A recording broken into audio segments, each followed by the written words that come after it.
Bismillahirrahmanirrahim. Assalamualaikum warahmatullahi wabarakatuh.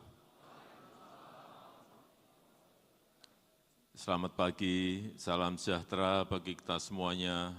Shalom, Om Swastiastu, Namo Buddhaya, salam kebajikan. Yang saya hormati para Menteri Kabinet Indonesia Maju, hadir bersama saya, Pak Mendagri, Bu Menteri Keuangan, Menteri Sekretaris Kabinet, Menteri UMKM, yang saya hormati Ketua Umum APKASI, serta seluruh jajaran pengurus, Bapak Ibu, Bupati yang saya hormati, hadirin dan undangan yang berbahagia.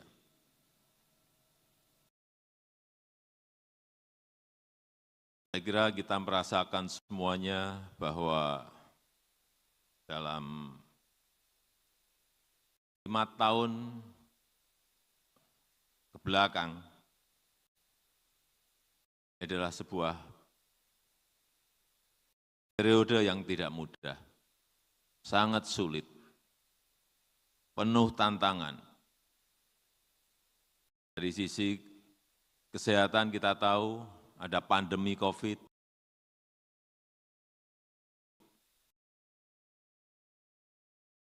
kemudian geopolitik, perang yang menyebabkan harga minyak naik dan turun,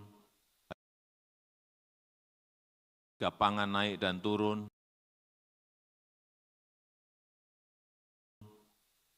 di Ukraina, di Palestina. Kemudian dari sisi lingkungan juga kita rasakan sekarang ini semakin nyata, gelombang panas, El Nino, El Nina,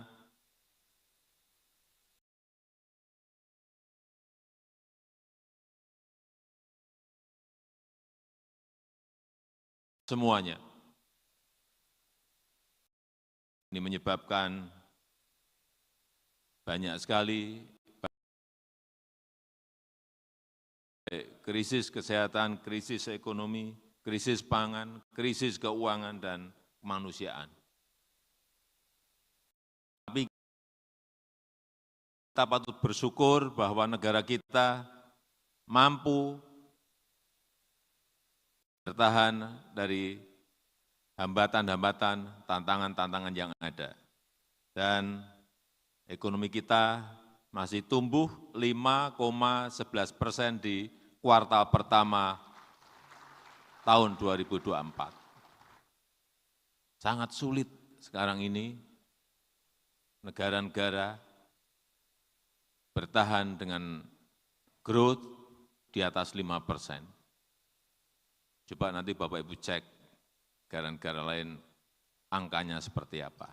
Dan juga inflasi yang bisa kita kendalikan terakhir di bulan Juni 2,5%. Inflasi kita, ini berkat Bapak Ibu sekalian yang selalu rapat dengan Mendagri setiap hari Senin, rutin setiap minggu, tapi hasilnya ada. Coba lihat sekarang Argentina inflasinya berapa. Bapak Ibu cek aja. Turki inflasinya berapa, Bapak Ibu cek. Mengerikan sekali angkanya. Dan bahkan di masa yang sangat sulit ini, daya saing kita, World Competitiveness Ranking kita, naik di angka 27 di antara negara-negara yang lain. Dan ini menjadi kenaikan yang tertinggi dibandingkan negara-negara yang lain. Ini saya lihat terus karena ke depan dalam kompetisi antar negara, bukan negara besar mengalahkan negara kecil. Sekali lagi, ini saya ulang-ulang, tapi negara cepat yang akan mengalahkan negara lambat. Dan kita ingin menjadi negara yang cepat itu. Dalam pelayanan publik, dalam mobilitas barang dan orang, kita inginkan itu. Dan setelah kita mengarungi dalam 5 tahun ini menjadi pengalaman kita bersama-sama. Betapa kita semakin matang, betapa kita semakin dewasa, betapa semakin pintar kita mengelola daerah, mengelola kabupaten, mengelola provinsi, mengelola negara, mengelola keuangannya, dalam mengambil kebijakannya, mengelola anggaran, karena masa-masa 5 tahun ke belakang memang betul-betul sebuah pengalaman yang tidak mudah. Dan ke depan tantangan tidak semakin gampang, semakin rumit dan semakin kompleks. Oleh sebab itu, kita perlu seadaptif mungkin dan terus melakukan inovasi utamanya memang di daerah. Sekarang kalau saya ke daerah, pasti masuk pasar. Bupatinya pasti saya tanya, inflasinya berapa bulan kemarin? Kalau yang saya tanya nggak bisa jawab, mohon maaf. Masih ada 1-2. Tolong sebelum saya masuk ke kabupaten, bertanya dulu ke BI inflasinya berapa, ke TPID inflasinya berapa. Karena pasti saya tanya, harga-harga pasti juga saya tanyakan. Beras, bawang merah, bawang putih, cabai yang sering naik kan barang-barang itu. Yang lain-lainnya relatif stabil.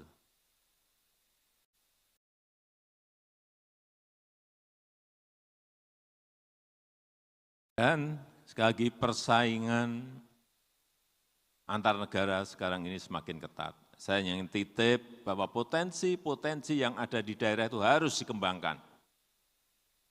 Harus dikembangkan.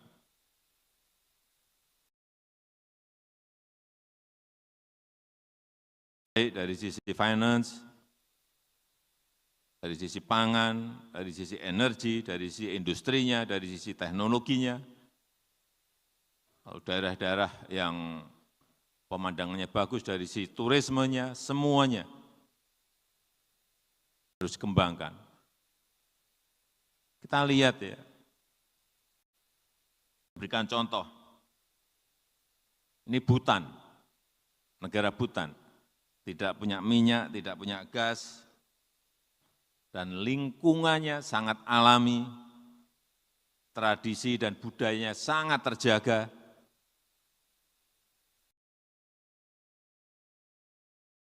Tapi dia tidak buka negaranya untuk turis sebanyak-banyaknya.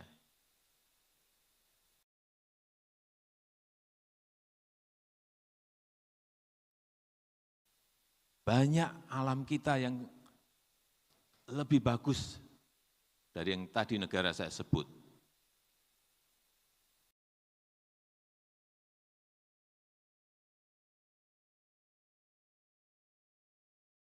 Banyak kabupaten yang unik, yang bupatinya tidak tahu bagaimana ini mengemasnya, mempromosikannya.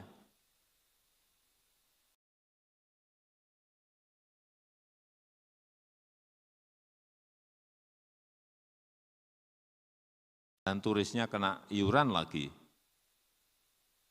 Sudah datang, bayarnya mahal, masih kena iuran untuk melindungi alam. Saya cek berapa sih ini setahun dia dapat dari iuran yang untuk perlindungan alamnya ini. Hampir 0,5 triliun dia dapat, bukan dari ekonominya, tapi iurannya saja 0,5 triliun.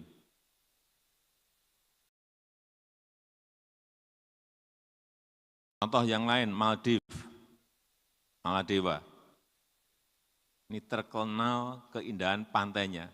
Tapi saya melihat, karena saya hampir sudah 85% kota dan kabupaten yang saya kunjungi, pantai-pantai kita juga tidak kalah dengan yang namanya Maldives tadi. Dan 30% pendapatan negaranya berasal dari turisme. Tapi dia menciptakan segmen pariwisata baru. Misalnya, saya hanya membaca aja. Dan ini bisa ditiru. Misalnya, konferensi di tepi pantai. Rapatnya di tepi pantai.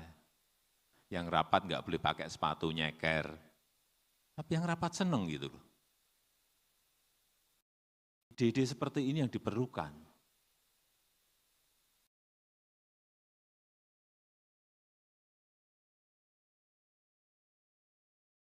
Kemudian di Afrika kalau kita lihat, wildlife tourism,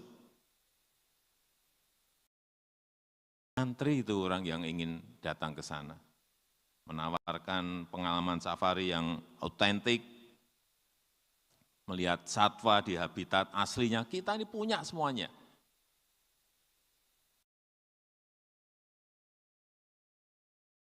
Ya, Komodo, di Banyuwangi ada melihat banteng, ada badak, ada orangutan. Gimana mengemas ini, daerah bisa mengemas ini menjadi sebuah pendapatan penerimaan bagi daerah.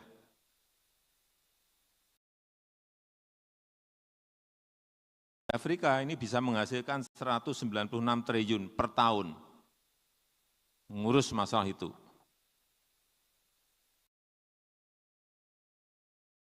Saya melihat kita punya yang unik-unik. Saya berikan contoh di Sulawesi Selatan, di Maros. Ini ada tempat yang saya belum pernah ke sana. Yang kupu-kupunya sangat banyak sekali. Pak Bupati Maros ada?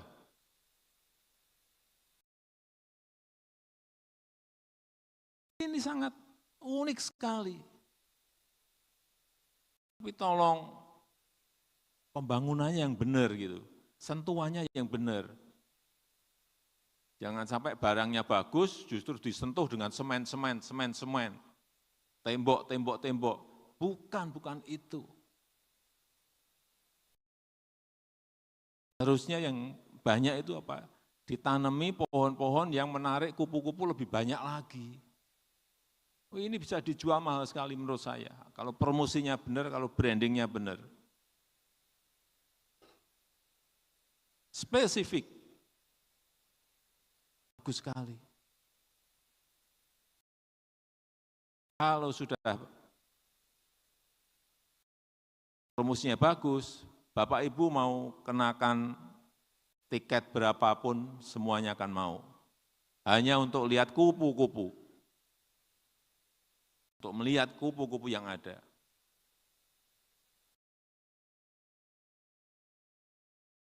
Jangan justru di tempat-tempat yang seperti ini, temboknya yang dibanyakin, semennya yang dibanyakin, bukan itu. Tolong dicarikan arsitek landscape yang pinter. Kalau daerah enggak siap, surati Bappenas untuk merencanakan agar barang yang bagus itu menjadi sebuah berlian yang baik bagi kita semuanya. Dan yang terakhir, yang berkaitan dengan inflasi, saya kira sudah saya singgung, sudah bagus, pertahankan, cek terus harga-harga, dan segera intervensi bila ada kenaikan.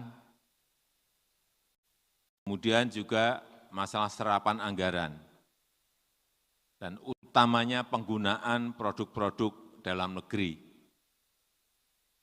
Ini yang saya cek, masih di angka 41%. Penggunaan produk dalam negerinya masih 41% untuk kabupaten dan kota. 41%, masih kecil. Artinya selain itu berarti produk-produk impor. Hati-hati, kita mengumpulkan uang dari penerimaan negara itu sangat sulit sekali. Baik itu yang namanya pajak, yang namanya PNBP, yang namanya royalti, yang namanya dividen, itu rupiah semuanya dikumpulin oleh Bu Menteri Keuangan. Kumpul. Jadi penerimaan negara ditransfer ke daerah, dibelikan produk impor. Yang dapat manfaat adalah negara lain. Ini perlu saya ingatkan. Beli produk-produk kita sendiri, saya ingatkan. Mengumpulkan anggarannya itu sangat sulit sekali. Jadi gunakan 100% untuk pengadaan barang dan jasa itu produk-produk dalam negeri. Saya rasa itu yang ingin saya sampaikan dalam kesempatan yang baik ini, dan dengan mengucap Bismillahirrahmanirrahim, pada pagi hari ini secara resmi saya buka Rapat Kerja Nasional ke-16 Asosiasi Pemerintah Kabupaten Seluruh Indonesia Apkasi Otonomi Expo dan Apkasi Procurement Network tahun 2024. Terima kasih. Wassalamualaikum warahmatullahi wabarakatuh. Dilanjutkan dengan pemukulan gong. Dimohon berkenan mendampingi Presiden, Menteri Dalam Negeri, Menteri Keuangan, Sekretaris Kabinet, Menteri Koperasi dan UKM, Ketua Umum Apkasi, dan Sekretaris Jenderal Apkasi.